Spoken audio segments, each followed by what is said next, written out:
Every day is just, it feels like a brand new life. Like I wake up and I'm just like, who the fuck am I? And I look in the mirror and I'm like, who are you, bro? Like, who are you? Like, why? Who?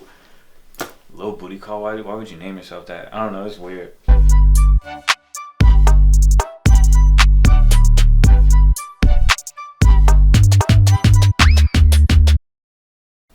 I was living with my mom, and I got a stepdad. Shout out Andrew. Um, so he used to work at the military base. So at the military base, they used to have raffles and shit, and they would just give away shit like on Sundays or something like that. And they used to give away like sometimes jewelry like once a month, or like they would give away a phone or just like clothes or whatever, like a raffle to whoever showed up would enter the raffle. So my stepdad, he won a laptop. And I didn't have no laptop before that. Like I always wanted to make music, but I never had like the equipment because like we didn't have enough money. So my stepdad, he won a laptop, and he put me. He said, yo, I want a laptop, but the only way you can get this laptop is if you take a money management class. And that money management class like kind of helped me like in the position I'm in right now. But so I took the money management class, and boom, I just got the laptop, and I didn't really know how to work one because I never had no laptop. That was my first laptop. It was a MacBook, and I saw GarageBand on it. So I just started messing around with GarageBand. I started making beats on there, just like they had like the piano and just like the regular like sample boom bap shit. So I just started making beats for a minute, and then you know, I remember because I would just make beats, and I didn't have no good headphones. And then one day I just bought some headphones because I was like, damn, like wonder how these beats sound in my headphones. So I went to the store and I bought some Apple headphones, the little white ones, and I plug them in. And while I'm recording, or whenever I'm making the beat, like I plug them in, and then it's like this little screen pops up, and it's like, and I was like, what the fuck? And then like I start hearing myself breathe. I was like, yo, what the fuck? I was like, and so like I was like, where the hell that? Like I don't know if I was breathing heavy as fuck, or like I could hear myself, and not like I got the little mic and like I blew into it and I heard it. And I was like, yo, bro, like this is a mic. I was like damn, like I could record shit on here. So then I started looking for beats and shit, and then I found one on YouTube, and like like I heard the little and I was like, yo, this shit hard. So then like I don't know, I put it in GarageBand, I recorded it, and then boom, I started recording that for a minute, until I started like booking shows, and that's when I started getting my new equipment. But fucking yeah, I mean it didn't really pop off until I met Cranchyou. Um, fucking say I was watching him for a minute. Like I would see him like working on stuff like with other artists in the city, and I was like, damn, bro, like this dude is fire. But like like my anxiety and shit, like I have a really hard time like talking to people or approaching people, like just like even on the internet or just like talking. I don't know. So like I don't know how it happened. I can't remember. But one of us hit each other up, and then shit, I don't know. We just off from there.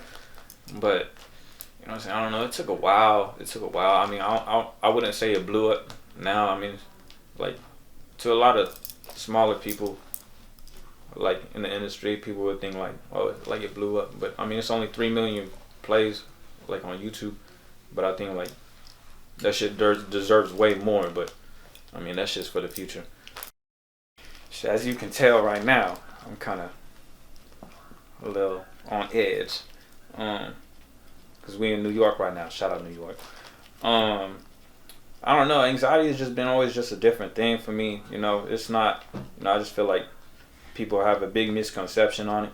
There's stress and then there's anxiety, and stress is just like, damn, I'm stressed out right now. But anxiety is just kind of like you've been going through all this shit for the past couple weeks, and then it just hits you out of nowhere, and you just start freaking out, and your chest hurts, and your heart hurts, and your arm goes numb, you can't breathe and shit.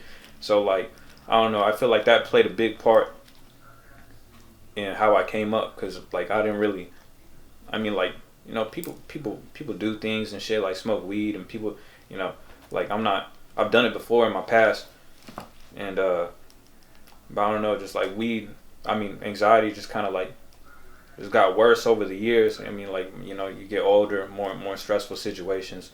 You get put in different predicaments where you got to worry more and shit. So I think, like, especially with the rap scene, you always got to like watch out on what's gonna happen next, and you got to protect your future and shit.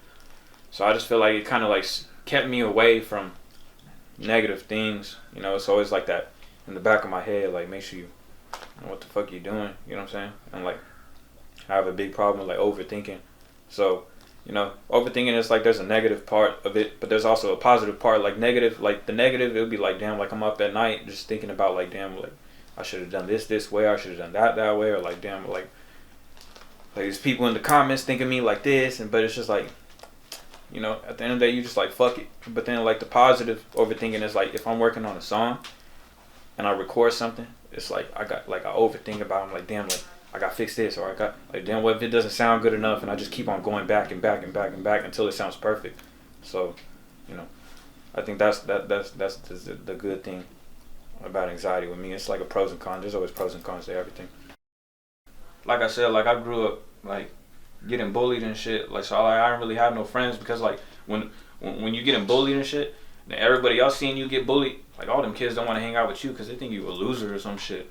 So like I don't really have no friends, so I would just stay to myself.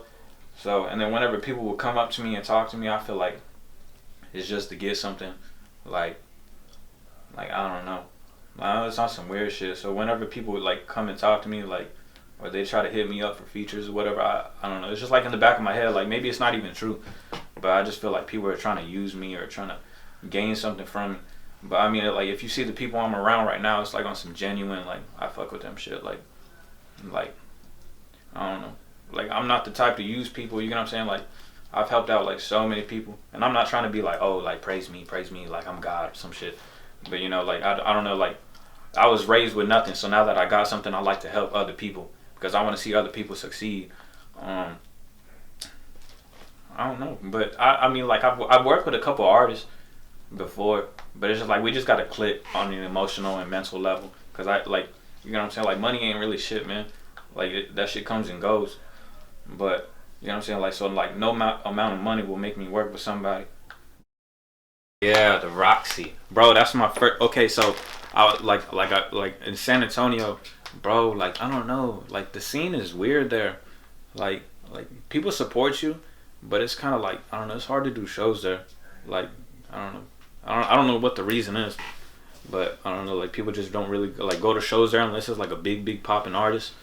So I don't know. I used to do like, the biggest show I did there was like 50 people. 50 people. That was my biggest show. And that was like in December 2017. And after that, I was just like, bro, like, I don't know, I need to do something bigger. So then, I don't know, the Roxy hit me up through email, and they were like, yo, come and do a show in LA. I was like, well, shit, I guess. But I don't know, like, I didn't really know the Roxy. I didn't know it at all until like I started backtracking and stuff. And I just remember listening to Tyler Creator, and he used to talk about shows at the Roxy and doing shows at the Roxy, and I was just like, damn, bro, like, that's hard, because I look up to Tyler Creator, like, that was like an inspiration to me. So with like Childish Gambino and other people like that. But yeah, I was like, damn, like if Tyler did that, that's dope. Like, you know what I'm saying? So I don't know. I just did the show. I didn't have no like expectations from it. Like you can ask all my boys. I was just like, man, that shit ain't gonna sell out. Man, that shit. What if nobody shows up? Damn, like what, you know what I'm saying? Like what if something goes wrong or some shit? Like, you know, just like the anxiety like kicking back in my head, overthinking and shit. And then, you know, like I'm just chilling upstairs. And they're like, yo, want to know something? I'm like, what? And they're like, bro, there's a line going all the way down the street. I said, what are you talking about? He said, it's for you, bro. They're all for you. And I'm like, nah, they fucking lying. So I went outside. That was the worst decision to do. But I went outside to go look at them. They were like, ah. And I was just like, oh, fuck. And then, like, you know what I'm saying? Like, there's like, if you go to the Roxy at the top, there's like a little hole in the wall. Like, literally a hole in the wall. And, like, you can see, like, all the people down. It was just packed. And, like, everybody was, like, fanning themselves because it was so hot. Like, there were so many people in there. It was fucking hot. I was just like, damn, it's crazy. But I don't know. It's just crazy. Like, I don't know, man. It's just weird. Like, I didn't expect nothing, like, none of this to pop off. You know what I'm saying? Especially a kid named Lil Bootycall. Like, that's fucking weird. Like, yeah, I could have been, like, I don't know. I wanted to be originally named Lil, like from Sweet Life of Zack and Cody. You remember that? It was just like a little boy. His name was Little, but that would have been dope. I just been shown a lot of different genres, and because my dad's more into the rock scene, and my mom's more into like the hip hop, R&B, and like the reggaeton. So I come from different stuff, and then my cousins would listen to like hood stuff, like hardcore hood stuff, and then so like I kind of like got everything, and I just kind of put it all into one. But I don't know, I just don't like being boxed in. Like a lot of people, like if you listen to a certain artist, that's their sound, or you listen to this artist and that's their sound. But I don't know, I just can't be like stuck. I hate feeling stuck. Like I hate feeling claustrophobic. So I always got to be continually like exploring. Like that's who I am. Like I'm artist. You know what I'm saying? It's like I don't know. I just feel like just imagine if somebody gave you a piece of bread, right? And they said, like, say the bread is your voice. And then they say, yo, with this bread, for the rest of your life, all you can do is make peanut butter sandwiches and eat peanut butter sandwiches for the rest of your life. And you're just like, bro, what the fuck? You know what I'm saying? Because you get bread, you can make a sandwich, you can make a pizza, you can make a hot pocket, you can make fucking a burger, you can add it on the side of spaghetti. You know what I'm saying? You can do toast, French toast. You know what I'm saying? You can do so much crazy shit with it. So I just feel like, I feel like a lot of people put limitations on other people. That's why people don't expand, because they let other people get into their head. But I'm just doing what the fuck I want, you know what I'm saying? I just feel like the internet is fake and none of this shit is real. I just feel like life isn't real in general. I just feel like this is one big dream. So I just be like, whatever. Like, the limitations are endless. You only put limitations on yourself. Nobody puts limitations on you. That's a weird story. So, me and Cranchyou, I think that was like his first very like set like video, because he was doing videos before that. But I liked his pictures so much. I was like, yo, like we should do a video, but just like your pictures. So, like, I don't know, I came over one day and he was like, all right, man, let's get to this, man. And I was like, all right, bet. So I was like, what are we gonna do? Because it was my first video and I didn't know what the fuck we were gonna do. And he was just like, man, like, I got these backdrops and I got some shit from my old birthday. And I was like, what do you mean from my old birthday? So he brought out like, like the things that you put on the wall, like the name that says that happy birthday. And then like, he had a bunch of like props and stuff. And I was just like, fuck it. So like, we just sat there and we just put shit together and just like created, you know what I'm saying? Like, it was just like a creation. It's like, we just put shit together and then we just like hung it up on the thing. And then I went to Walmart and I went to go buy a cake and I said, fuck it. So then, we just did it. And then, we didn't think of anything about it. We were just like, yo, like, we didn't expect it to get this far. We were just like, yo, like, this is a cool video. It's cool. It was like, yo, I edit it and get it back to you when I can and see what happens from there. And then shit started just picking up, and then I don't know, man. We just started working on all this crazy shit. I mean, we got a lot of crazy shit coming out soon, but I don't know. He's a cool guy. I like him. That goes back to my childhood. I grew up with all like, my dad wasn't really in my life, and I grew up with my cousins. But my cousins, they were like, their dads wasn't in their life either. So I grew up around a lot of women and a lot of girls. So like, I always grew up like, I'm wearing pink right now. You know what I'm saying? Like I grew up on a lot of like feminine stuff. Like I like long hair. I like keeping my face clean. I like wearing rings. Skinny jeans. Like, I don't know. So I was really into like all that girly stuff. Like I used to play with Barbies, like on some weird shit. So I was always like, I was into like Care Bears. I was into like Sailor Moon. Just like a lot of stuff, like Hello Kitty, stuff like that. I don't know. It's just how I was raised. You know what I'm saying? Like, I was never really into like WWE or like sports or wrestling or fighting or stuff like that. Like, but it also has to do with like what I see my parents go through. Like, I don't like fights. Like I hear somebody yell and I snap. Like, that shit scares me. Just because like this shit that I've seen in my life. Like That's just not cool. That's why like I don't fight nobody. I don't do nothing. You know, somebody doesn't like me, I'm just like, God bless you. You have a great day, brother. But yeah, that's where all the themes come from. I used to watch Yu-Gi-Oh a lot. I just like bringing out my childhood more because like the shit I gone through when I was young, I didn't really get to be a child.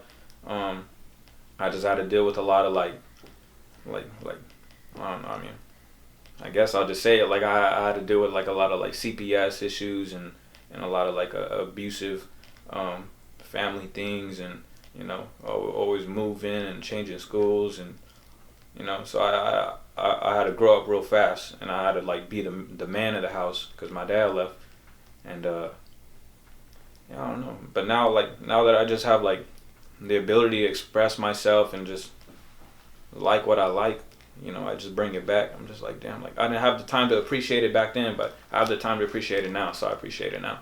So that's why I talk about weird stuff like that. And I mean, considering the fact that in 12 years we all gonna be dead because of climate change. 10 years, I'm probably prepping to stay alive. Shit, because I don't know. I really don't think about the future.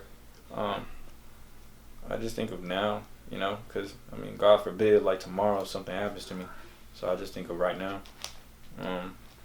You know, I just keep working on me, and you know, because I feel like if you plan for the future, you get caught up in the future, and you're not accepting the now and living in the now. So then whenever the future comes and you look back at now, you're like, damn, bro, like I missed out on all the shit I could have done because I was too focused over there. You know, like you just gotta live life and just take chances and risks and just live every day like your last. Just on some fucking shit, but don't do stupid shit. You know what I'm saying? Like don't do fucking like, oh, I'm gonna rob a bank because fuck it. Like the hell no. But you know, you just gotta be smart. But